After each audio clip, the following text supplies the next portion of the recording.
Hi folks, you're with today, Tacitus Today, your pushback channel, and thank you for joining this audio live stream. In this essay, I'd like to sort of go back a little bit in time to when this affirmative action and race, but particularly gender quotas began. So before the race quotas started, it was the gender quotas that came in.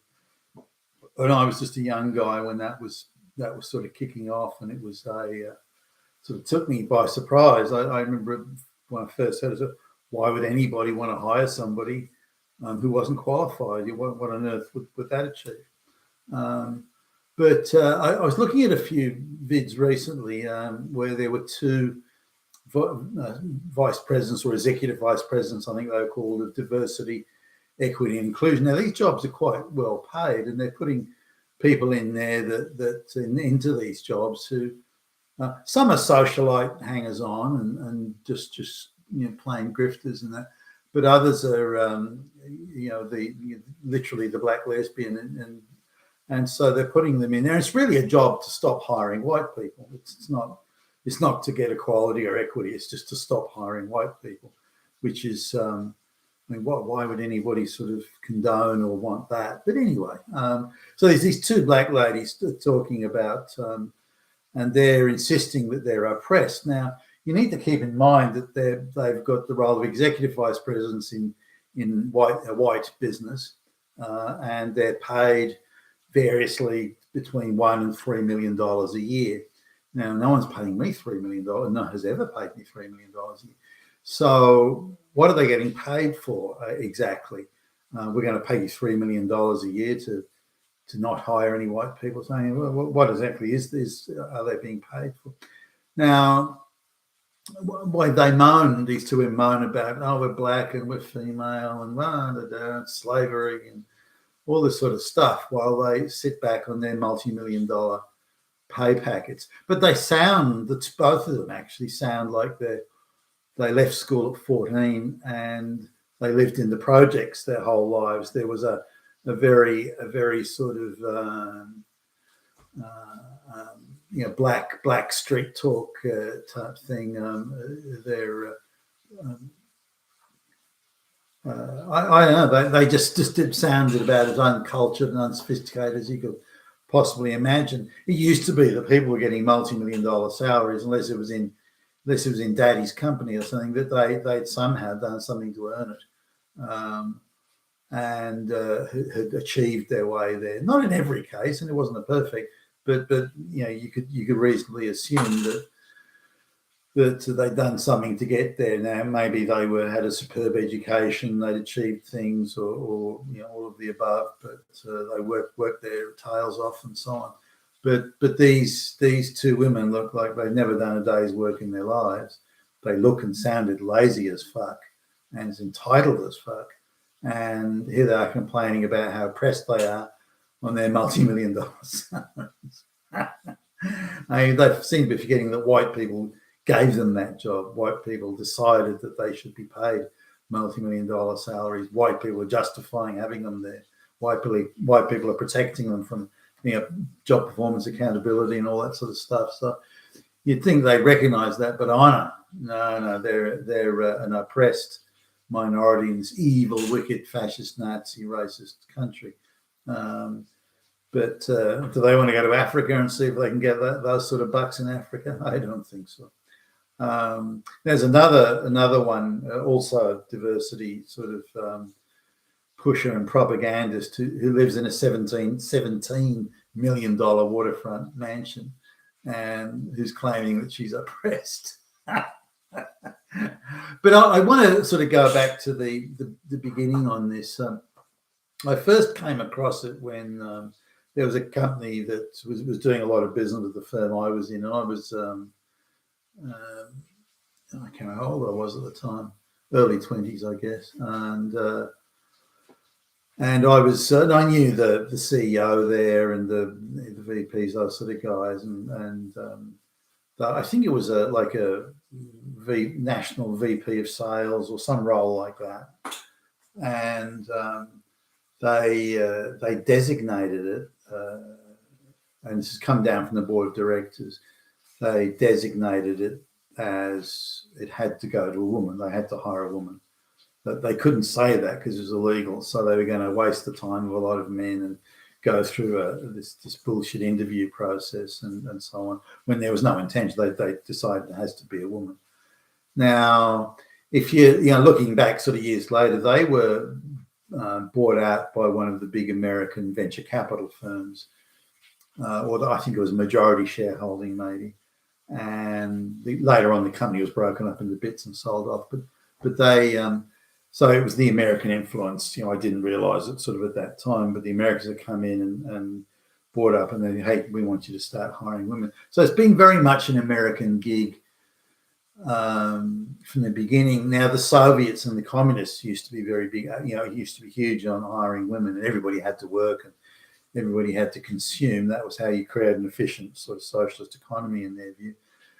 But they created jobs for women. They sort of kept women out of the way. They wouldn't give women any important jobs. They give them important sounding jobs, do nothing jobs. These filling out bits of paper 100 times a day job. They have those sort of things, but they wouldn't give women any important jobs, or hardly any. And if it was, they liked giving demure little women jobs as snipers in World War II, because they could walk around, no one would ever believe for a minute that they were a sniper. That type of stuff. So anyway, this job had been designated to a woman, but they were jumping through. They weren't really that happy about it.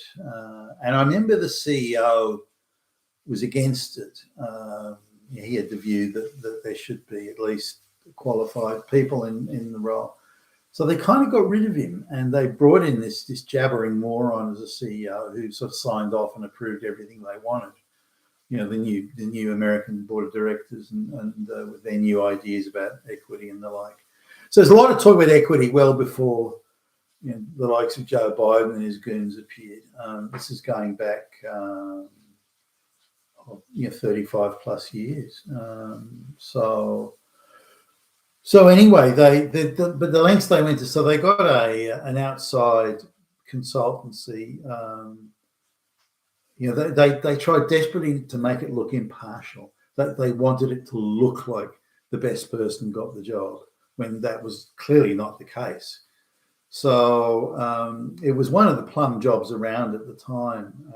Paid pretty big bucks. I'd looked at it and thought, gee, I don't have the credentials to go for that job. Not the age I was. So they went through this, pretending to seriously interview lots of men, and in reality, they got this very ordinary woman and gave her the job.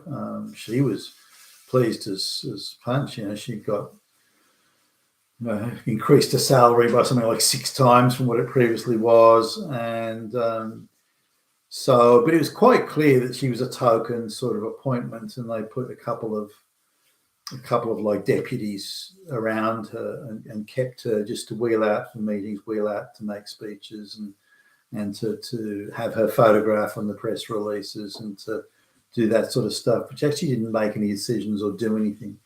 It was all a big charade, which to a large extent, gender or race hiring is. If you look at the amount of jobs that are created, especially so companies can swan around saying that they're woke and they've got the right DEI credentials, diversity credentials and that sort of stuff. Jobs are just being created for these women or minorities, black people. I don't mean the jobs in the takeout food shop. They are jobs, but low paid ones. But these executive roles, I'm just looking at one now with a black woman's just been appointed as executive general manager in a mining company. I mean, you couldn't get somebody less qualified than her, for fuck's sake, but they've just given her the job. And so we've got this vast array of jobs. So in order to create this equity machine, they're having to create masses of jobs for the minorities to go into, but jobs where they don't have to make decisions, where it's too dangerous for them to make decisions, to the engineers that can't build bridges and all this sort of stuff. So So we've got now, I would suggest, probably 25% of all white collar jobs, if not more, have been invented just so they can place black and brown people in young women in these jobs that they're not qualified to do, where they need to demonstrate or pretend to demonstrate that they're all up with equity. Now, I get to see these people firsthand in the business I'm involved in, get to meet them and talk to them, and I shudder in disbelief sometimes that these people could be hired into these jobs. And these people should be, a low paid job in retail, some retail store is the best these people should be getting. They don't have any capabilities beyond that. Some are so moronic and stupid that you're almost aghast that they're able to get dressed in the morning and get themselves to work. It's that bad. So we need to understand, I guess, that when it all began, there was an elaborate attempt to make it look like there was still a merit-based hiring, but that's all been given. Who cares? Who cares? The benchmark for achievement is how many white people do we not hire? How many qualified white people do we not hire? And also the sort of people, there's these masses of people now running around with these terrible chips on their shoulders and all sorts of things like that. People, we go into these meetings and they believe they're a new, the HR managers, these sort of people, they believe they're a new sort of high priestess class of moral superiors, or all white men and older white men are all Nazis, if not Hitler, and so this sort of thing's going around and around, and it's part of a downward spiral into oblivion for the Western economies and Western business, in my view. You've been with Tacitus today at your Pushback channel, and thank you for listening.